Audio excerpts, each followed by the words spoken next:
सुन्दर सहर काठमाडौँमा एउटा ठूलो मैदान छ, टुडी खेल। त्यहाँ सधैँजसो धेरैजना मानिसहरू रमाइलो गर्न जम्मा हुन्छन्। त्यहाँ कोही खेल्छन् त कोही साथीभाइ भेटेर रमाइलो गफ गर्छन्।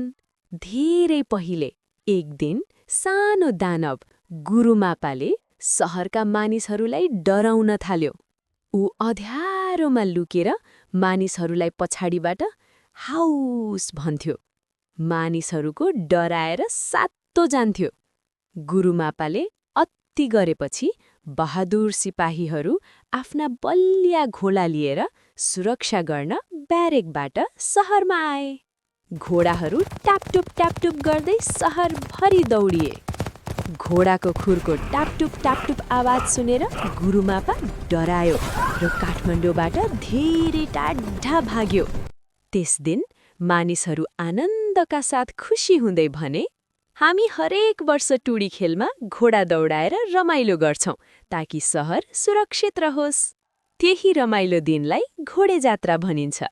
घोडे जात्रामा हामी टुडी खेलमा घोडा दौडिएको हेर्छौं, ताली बजाउँछौं र खुसी हुन्छौं।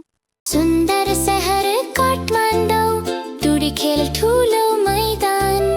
कोही खेल्छ कोही हाँस्छ, मिलेर गर्छन् रमाइलो गफ।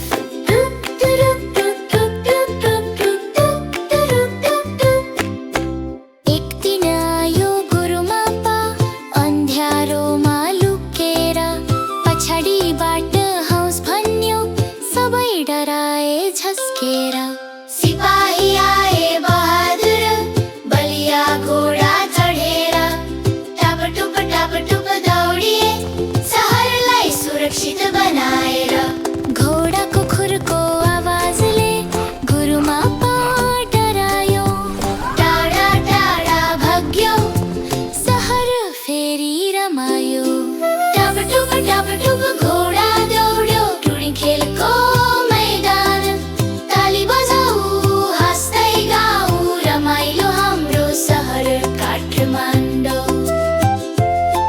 हो हो